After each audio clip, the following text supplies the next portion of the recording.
Wow, I'm recording before I went to the gym? What kind of nonsense is this? Wagwan everybody.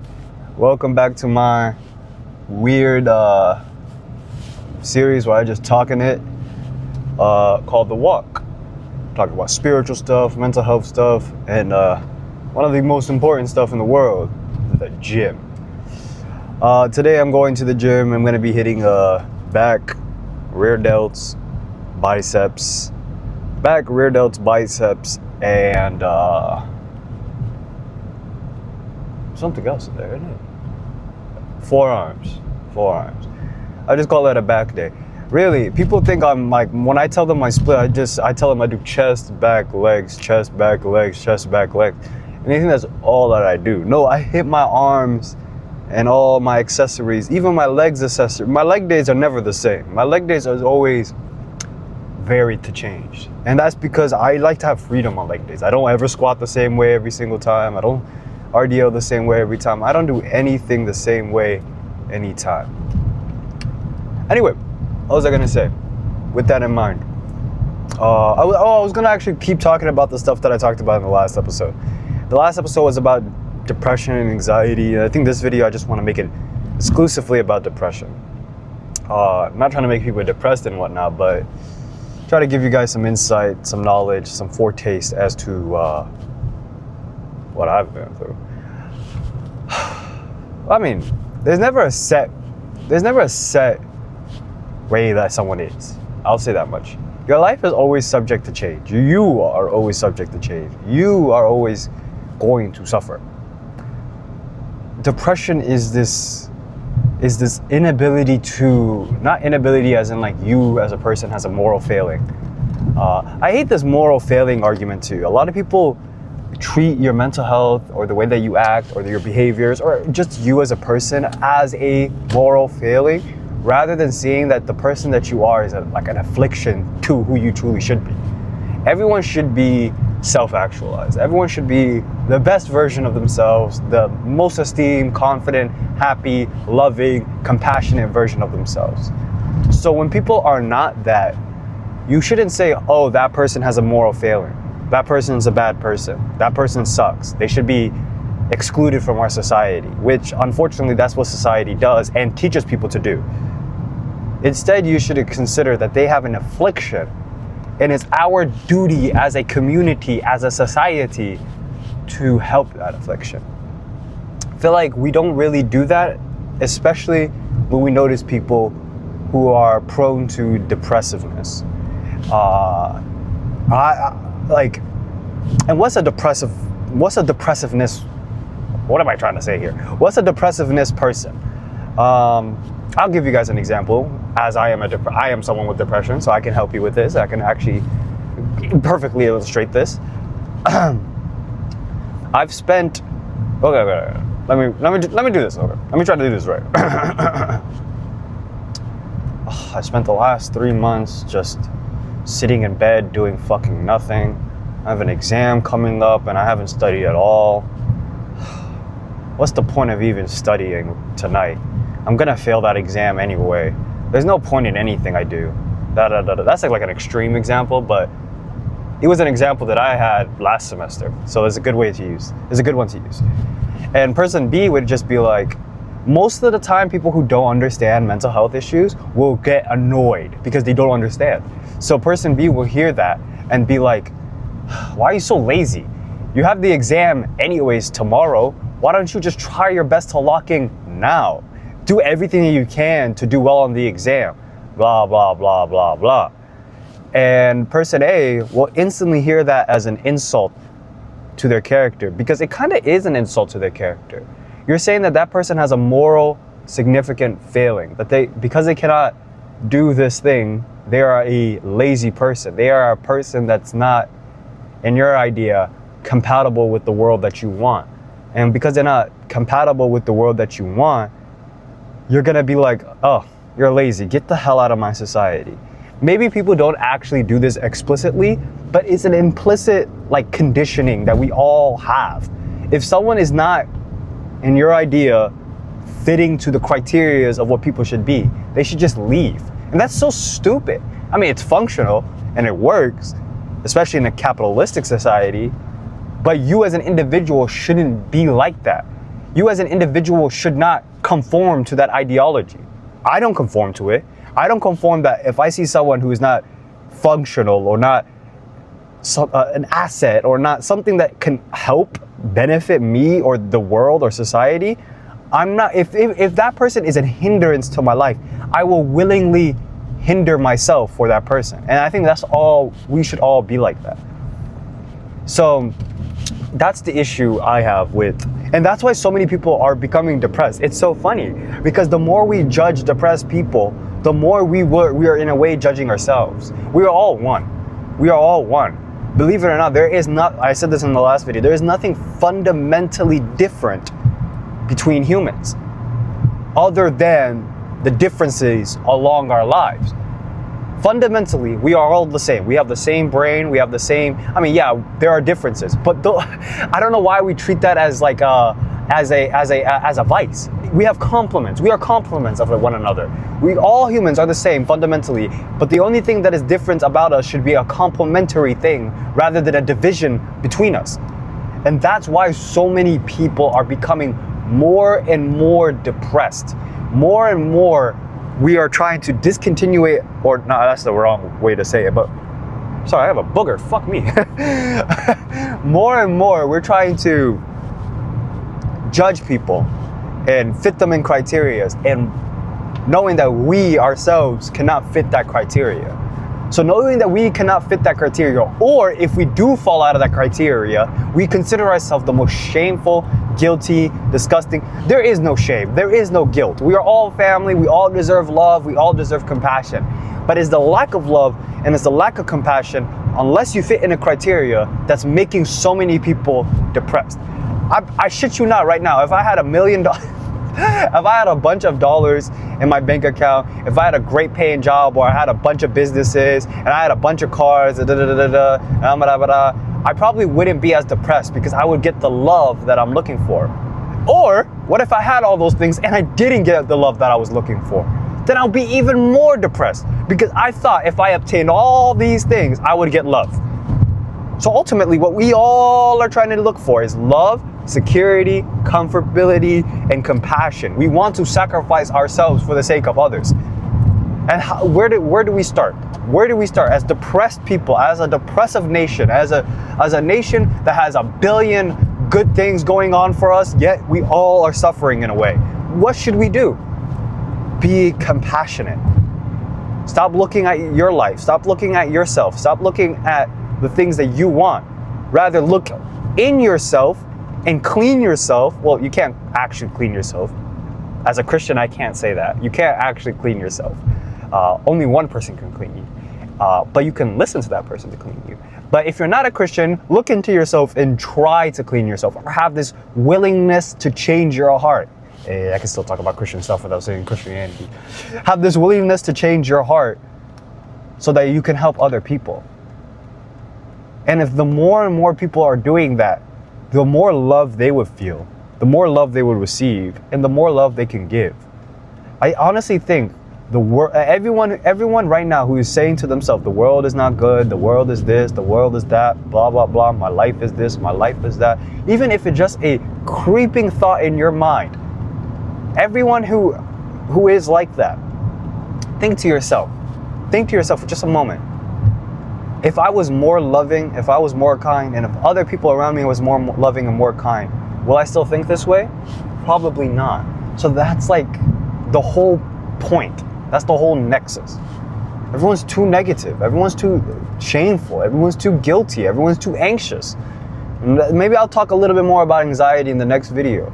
But dead ass, or dead serious, just I don't know. And I know there's gonna be somebody watching this video saying, oh, my life sucks. My life is the worst. Why should I sacrifice myself for people that will never sacrifice for me? Okay, let me tell you something. Let me tell you something to whoever is thinking that way. You are not the only person thinking that way. In fact, I can assure you, everybody is thinking that way henceforth why nobody is showing compassion to one another. If you're someone who can confidently say that my life sucks and no one shows compassion upon me, then you're someone who should be giving compassion, because you see the evilness in this world. You see the fucked upness in this world. Believe it or not, you have this, everyone who's depressed has this deep love for life, for love in itself and compassion. Everyone who's like is depressed has this deep love, because they know that life is privilege and it's an opportunity, to love and show compassion. Yet in every aspect and every angle in their life, that is being stripped away. So if that is being stripped away and you're able to realize that and you're able to recognize that, why not you become that person? Become the person, become the change that you want to see in this world. That's what I did, and trust me, you'll still be depressed. You'll still be suffering. You'll still be having all these thoughts telling you not to be this, not to be that. But that's because you know that being depressed is more comfortable. That's because you know that sticking in your depression is a more comfortable feeling than being the compassionate change in the world that you want to see.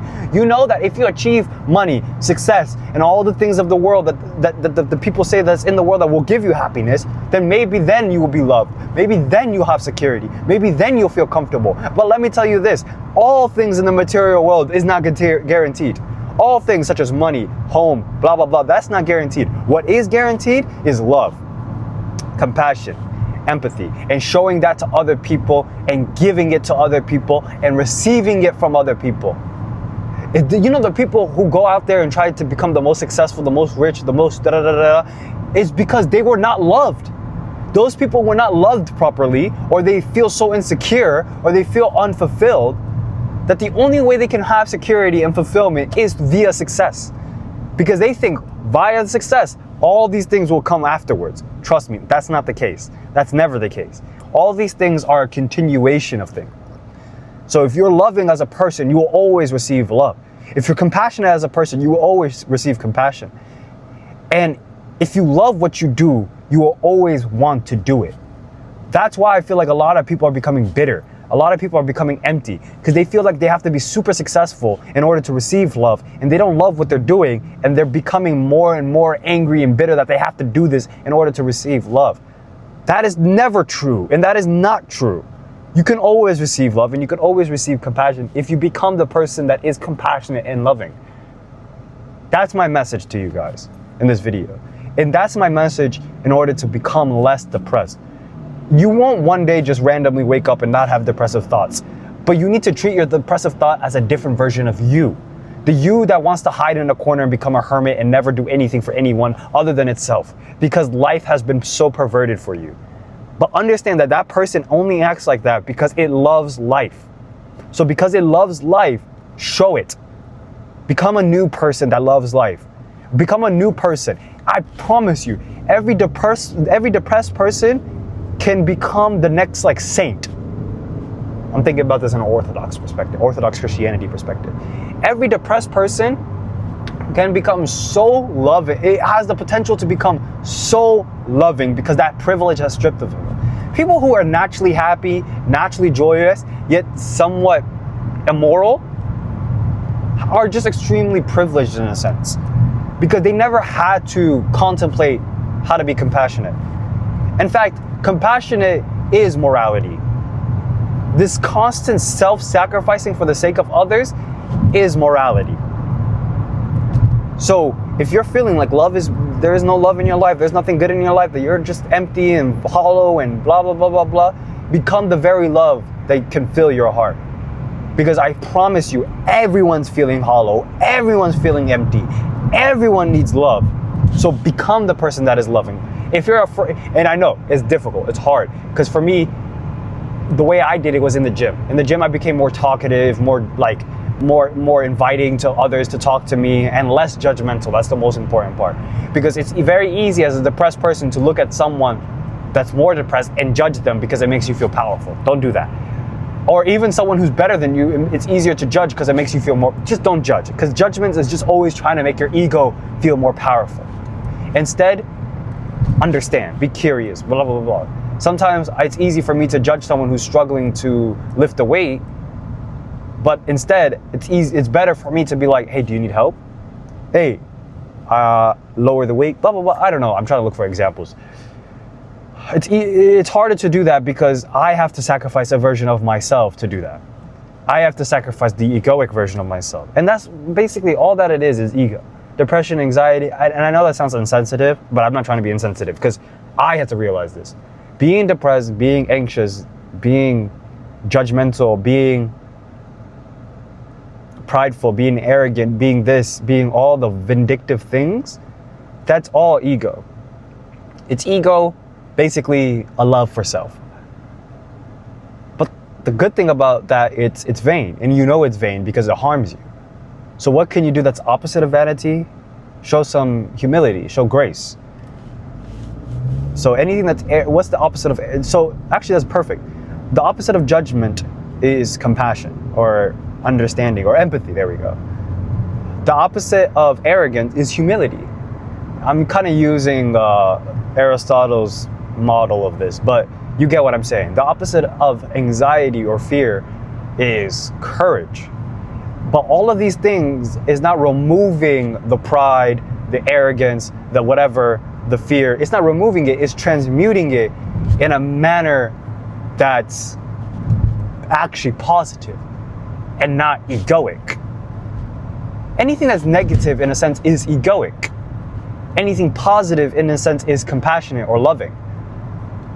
So if you want to be if you want to receive and have more love and compassion in your life, you have to become less egoic. And therefore you'll feel less fear in your life, less judgment in your life, less sorrow and despair and grief in your life. This has been a longer video, so I might have to edit it, but I like this video a lot. So thank you guys so much for watching. I think in the next episode I might talk about anxiety. I'm not really sure because even I don't know what that is truly. The only reason why I understand depression pretty well is because I've been extremely meditative on depression. I meditate on the idea of depression ever since I became depressed, which is when I was 16. Or diagnosed. I don't even know how long. I probably was depressed my whole life.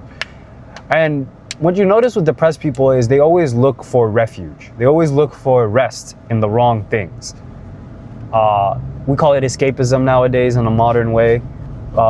We call it all types of things. But we always look for refuge in the wrong things in our lives. Try to find the right thing. I don't want to say what the right thing is because that's kind of the point of that changing your heart part, which is Christian. I don't want to say my Christian notion because that's my right thing. But if there's a right thing for you, you should go out there and find it. You should go out there and find it. I would, if I had to put a little advertisement here of what is the right thing, I genuinely think is Christianity. The reason why I'm hesitant to say that is because of the way Christianity has been filtered down over the years, over the 2,000 years. I genuinely wish that people could taste like Christ in itself, not the 2,000 year stipulation of Christ. But you kind of have to wrestle with that, and you kind of have to suffer through that in order to understand the true beauty behind it, which is what I did. I came from a super conservative denomination, which is not actually that conservative in reality, because then I could be evangelical, which is heretical as hell. But I'm an Oriental Orthodox Christian, and I genuinely think that that is the true faith.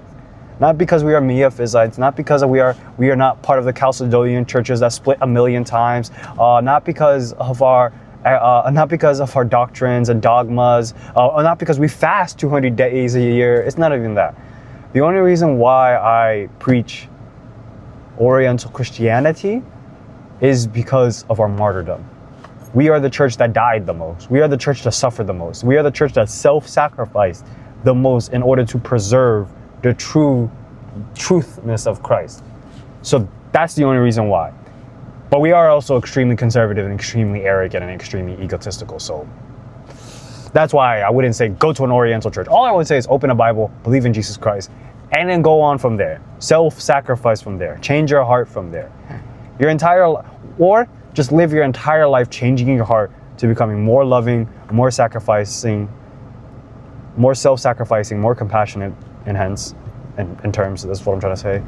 And slowly, you will become more closer to God. That's all I gotta say. All right, y'all. 20-minute video. Fuck. Fuck. Goddamn. It is damn God. Bye, guys.